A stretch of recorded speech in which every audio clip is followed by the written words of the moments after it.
Okay, hello and welcome to our second edition of our show for 2025. And today I've got Adam Albright with me from Momentum Property. Adam, how Present. are you? Good A buddy. very, How are we a very all? dear friend of mine, and also we do a lot of work together. Today we're going to be talking about 2025. Is it the year to buy property? And we're going to talk about the shocking trends. There are a lot of things been happening. And I did a bit of a rant earlier this week if people saw it about Trump getting in. So I might do a bit of recap on that because whatever happens in America affects everyone, including us here in Australia. That's the fact of it, right? So what I was going to do is I was going to start and talk about what's happening in the property market at the moment in Australia and how it's going to affect us. But before that, before we start talking serious stuff, I want to talk something else. So a lot of people have been reaching out and they've been asking, how did you and I get started in property? Because obviously both of us are very successful in property. We've done very well. And, we're doing an exciting project this year together, which is really cool because we've been Yeah, working just together. in early stages. Yep. And we're going to be Our doing first big project together. exactly. And it's very exciting. How many properties are doing? About 120? Yeah, should be about somewhere around 80 houses and 40 townhouses. Yeah, 120 properties, which is very exciting. And the thing is, it's all a matter of building your way up to that. You don't just wake up one morning and go, hey, let's do 120. You build up by doing, 20 odd first you years do worth. one, then you do two, then you do five. And when you do five, well, you do 10 and things like that. So what I want to do, talk to people about the possibilities because I'll talk a little bit about how I started, and then maybe you can tell us a story how you started. Sure. Yeah. Yeah, do you want to start? You said you'll start. I'm happy to start. So what I was going to do is I was going to talk about how I started my entrepreneurial mindset. So I was born in Australia. I was born in Adelaide, but my parents were immigrants from Macedonia. So when they came to the country, they knew no English. I didn't either. So when I went to primary school, I was speaking a different language and I got into a lot of fights. And my father, being innovative and wanting to make extra money, because he used to work at Holden's in the factory, and what he decided to do on the weekends, we would drive to Two Wells, which was a place where there was a lot of market gardens, and they knew some Macedonians there that had all these tomato farms. We'd go there and buy tomatoes wholesale. Then we'd bag them up in bags, and we'd go to the markets at Port Adelaide and wait at the car park and open the boot of the car and sell, a bag for $2. And my father didn't know English, so he said, "Son," and I was like 6. He goes, "You're going to have to sell the tomatoes and ask people if they want to buy it." And I'm like, "Oh my God, this is so embarrassing and so scary. There's no way." He goes, "You're going to have to do it. I don't care." And I'm like, "Shit." So I get out there and start saying it, and people start coming along, buying tomatoes, patting me on the head, going, "Good kid," giving me tips and giving me positive reinforcement, right? For getting out of my comfort zone.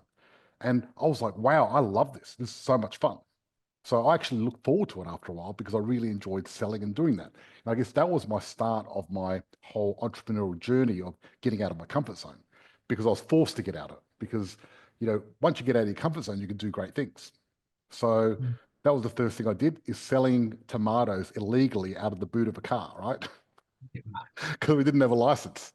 But I look back at it as when I first started, it was scary, but now I look at things like that with great fondness. You know what I mean? You have to start somewhere, don't you? Yeah, definitely. Selling out of Definitely. bad of a boot. Yeah, exactly. There you go. And who knew that kid selling $2 um, bags of tomatoes would be, I guess, a Sitting where you are successful now. entrepreneur sitting where I am now. Exactly, exactly. So let's talk about your start. I'm very curious. Well, George, I'm very similar to you. So I grew up I'm the fifth generation, believe it or not, fifth generation sheep farmer. Hmm. We grew up our family didn't have a lot of money. I remember my mum wouldn't even let us put the air conditioning on in the car. I actually had a go at it. I had a joke with her this Christmas time saying, "Mum, remember you never used to let us put the air conditioning on because it cost too much petrol." She goes, "I don't remember that." I said, "Well, I do. That's why I've got air conditioning in every single house and vehicle I own at the moment." So yeah, I grew Hmm. up as a farmer and then sort of, I wasn't too good at school. Like I don't think you were I don't know how you were at school, but I think we were pretty similar. And then moved into doing a bit of odds and sods. Didn't know what I wanted to do when I dropped out of school, and then fell into property and started property back in 2000. Left Melbourne in the year Mm. 2000, moved to Queensland and started in the property business.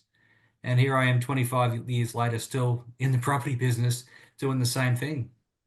Yeah. Well, I remember buying my first house because I knew from a young age I wanted to buy a house. And I was in my 20s and I just started the business and I was in Shepparton doing an event for this car dealer. And so you got everything going on. I'm running the event and there was an auction on for the house. And I'm buying my first house and buying at auction. I was a little bit concerned. And what I did is I locked myself in the office at this car dealership and I'm on the phone negotiating. I'm not negotiating, I'm bidding, right? And the thing is, I can't see what everyone else is doing. So I don't know if I'm bidding against myself or what's happening. So I'm bidding. And what I did is it was in Adelaide. And I said, look, I'm a Melbourne investor from Melbourne to scare everyone off because Melbourne was worth a lot more money back in those days. So I thought that might scare everyone off. And I was bidding high. So if someone went, someone went to 150, instead of going 1,000, I'd go 5,000 at a time and just go up to try to That's a scare lot of them. money too. Yeah, back in those days it was. So anyway, I'm bidding along and people are knocking the door, wanting to talk to me. And I'm like trying to ignore them, going, shit, what am I doing here? Anyway, suddenly the guy goes, and sold to George Markoski, the man on the phone. And I'm like, Got it.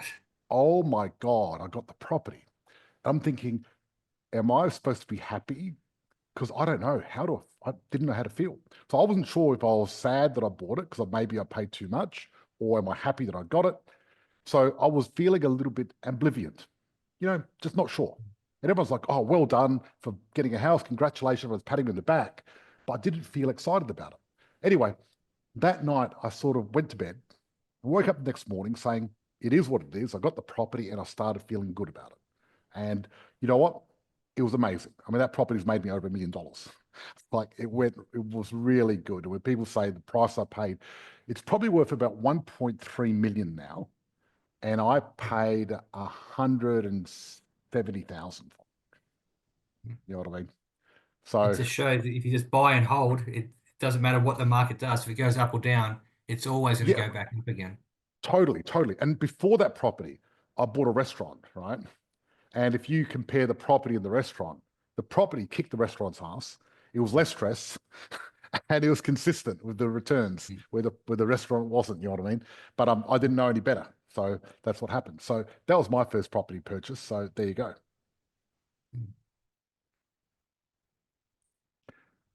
So let's talk about what's happening in the market.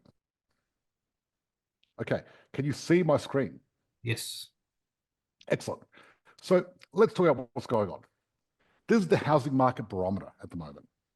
And as you can see, what they're looking at doing, houses, Perth, Brisbane, Adelaide, they look like they're going to go up around 8% over the next 12 months. Sydney, Canberra, 5, Melbourne, less than that. This barometer is interesting because I think Melbourne may actually go down. And you've got Darwin, Hobart down the bottom there. Because Melbourne's actually the cheapest capital city, medium price in Australia at the moment. Yeah. Which is Like, unbelievable, really, isn't it? which when you think about it, that is unbelievable. Mm. Definitely, definitely. So what's happening is we've got a big buffer when it comes to mortgages. So APRA have created a 3% buffer. So when you've got high interest rates and a big buffer on top of the high interest rates, what it does, it really throttles people's ability to get a loan. And the reason there's this discussion is they're thinking about making APRA's rules a little bit more equitable because the 3% buffer is actually a great idea when you're at the bottom of the interest rate. So, when interest rates went down to almost nothing, Yeah. that 3% buffer is important because interest rates going to go back up. But when you're in the top of the interest rates, you don't need the buffer because they're not going to go much higher at all. And that's what's happening at the moment is because if you look at the current serviceability, let's say someone can get a $497,000 property. Well, if they change that 3% to 2.75, then suddenly your borrowing capacity goes up to 507. You get that to 2.5, right? It's 518. And as you can see, as it goes down, so at 2.5, at 2.5 buffer, and the HSC help bet debt not including the assessment, it's 613,000 instead of 497,000 borrowing capacity. So imagine that. So at the moment, if you can buy a $497,000 property, if they relax these buffer a little bit, then suddenly you can get a $600,000 property, which is pretty cool. But mate, I also think that once they bring these interest rates down, which they will drop sort of hopefully this year, mid this year, that's going to let a lot of people be able to open up some more borrowing capacities. But I It think that's will going for to sure. send the market into another a surge, I believe. Absolutely. Well, if you look at this graph here, you look at 2024, most mortgages are now investors compared to first home buyers. That's because first home buyers have been squeezed out of the market. Yeah.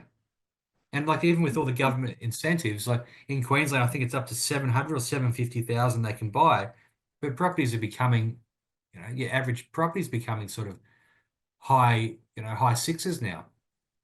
Yeah, So it's exactly. squeezing a lot of Exactly. the first time home buyers out as well. Yeah. Now, I wanted to bring up the Norway Sovereign Wealth Fund. See, Norway have got a lot of natural resources like Australia. And what they do is they tax the oil companies and all the companies doing the mining like 78% all up. And they've created a wealth fund, and they've got the biggest fund in the world. They've got a 1.6 trillion surplus in Norway that they invest around the world, which is for Norway's future, which makes them the richest country in the world. Now, Australia have got more resources than Norway, but our challenge is we give most of our resources away for free and don't tax them, right? Which is crazy when you think about it. Because you look at global LNG exports, look at Australia, we're the second highest. Qatar, we're up there with Qatar and US. It's huge. But we don't bring a lot of that money back into Australia, except for a few jobs and things like that.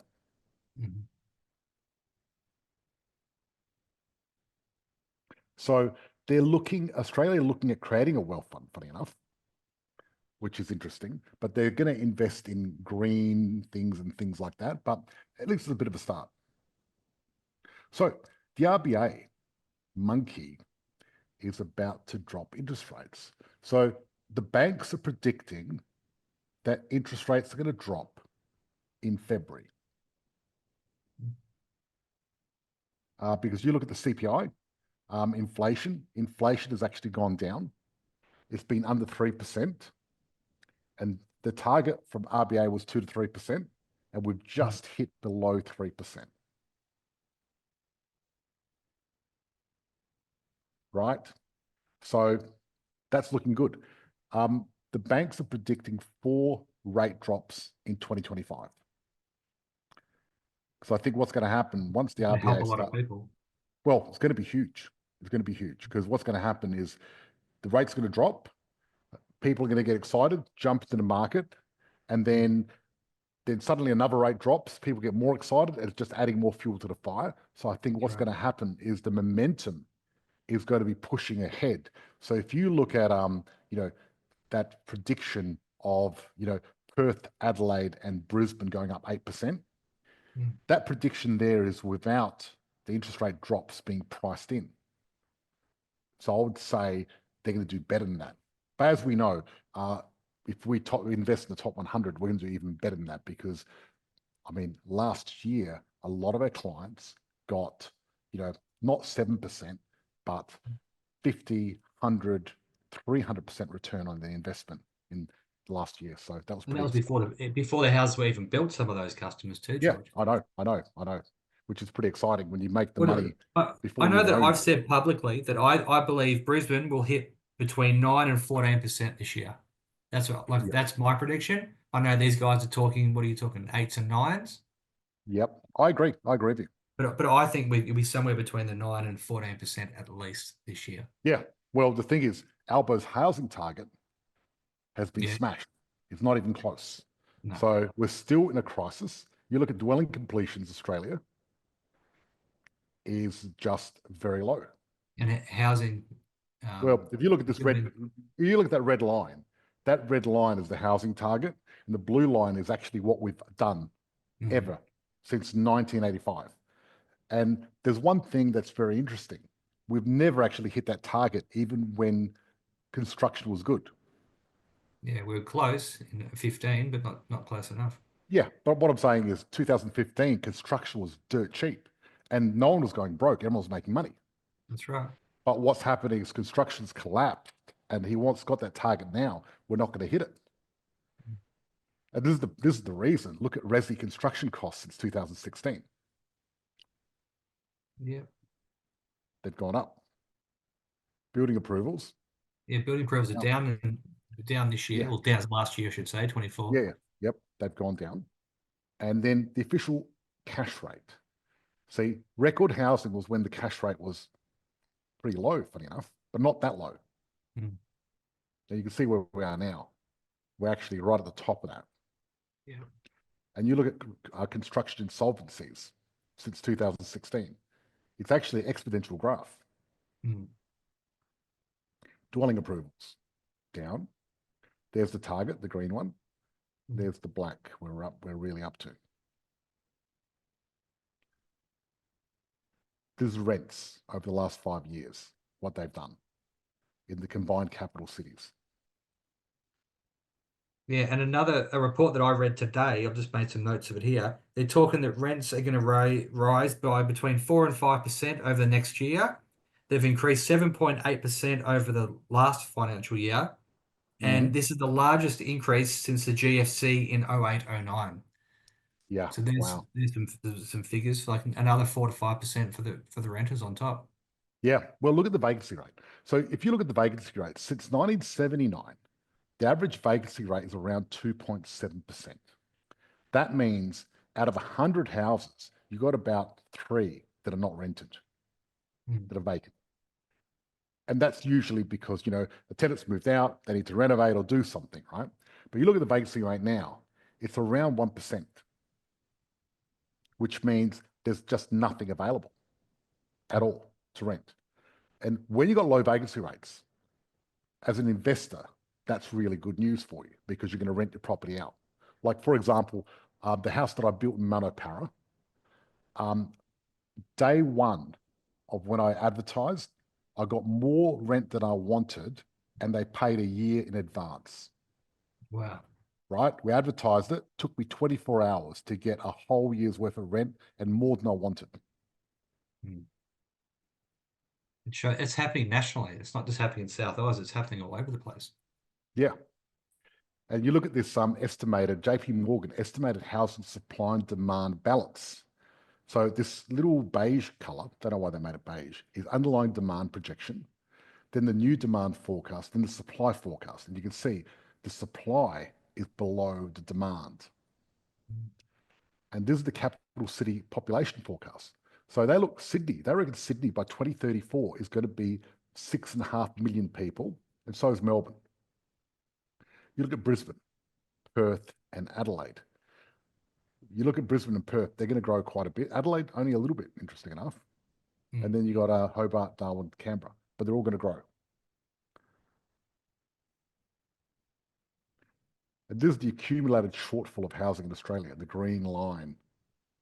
Undersupply, oversupply. We had a little oversupply back in 2003 to 2006. Yeah, so that is what's happening with the market. Trump's got in and, he signed a lot of executive orders day one. Yeah, I mean, he's done a lot. They're signing away. Signed away. The guy that from Silk Road, there's a guy from Silk Road. He got arrested and got 2 life sentences. Trump has pardoned him. Did he really? Yeah. So that's interesting. And Trump made more money in the first day of being president than he has his entire life. Is that the Trump coin or whatever you call it? Trump coin, yes. Yeah. So I'm a bit two minds about this because, being the president and monetizing that position, you know what I mean, It's an interesting sort of thing because Yeah. no one's ever done that before, right? President comes in, they just do their thing. Trump's gone in, created this coin. Now that coin is worth like $40 billion. It's a meme coin. It's not worth anything. Like literally worth nothing. I don't It even went know up to why like people are buying it. 140 Oz or something, didn't it? 130, 140 Aussie at It one stage. went really high, but it's a meme coin. I don't even know why people are buying it. Like the Huck Tour girl made a coin as well. Now, all these meme coins, you know what happens? People end up losing all their money. Because you can't sell them, isn't that? Well, unless someone else wants to buy them, but when people stop wanting to believe in them, yeah. Mm. But the thing is, how ethical is it for a president to get in there, sell a meme coin, make money off you, and then go, thank you, bye-bye? Yeah, Like, I'll take it and go. it's just crazy. But look, a lot of the stuff that he's doing, the other stuff is pretty fascinating. So he's got these companies investing $500 billion in AI infrastructure. Mm. Now, this is the exciting thing. What he's done there is actually really good.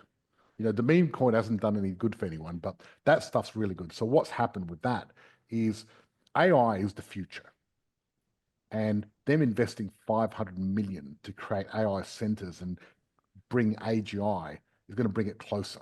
So they say next 5 or 10 years, we're going to have AGI. That's artificial general intelligence.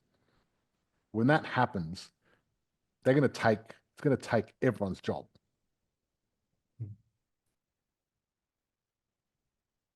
Right? So We'll still that's what's need happening. builders, bud, to build houses, and we still need somewhere to live.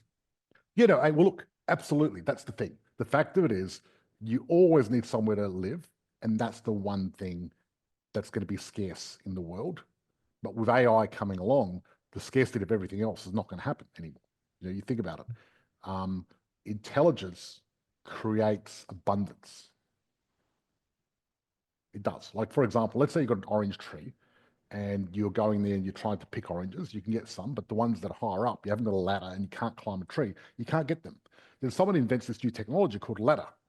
So then they can climb up and get more resources out of it. A bit like when they created fracking. So now they can use that stuff that's underground. They couldn't use it before, Yeah. right? So technology just gives us access to more stuff and makes everything cheaper, which is great. Because, if you're born poor, I mean poor, in the Western world today, you're still richer than the most richest king 100 years ago, Mm. which is pretty amazing in most ways. You know what I mean? In some ways, maybe not, but you got more technology, you got better health. You're not going to die from syphilis, hopefully, No. as they would have back in those days, right? Yeah.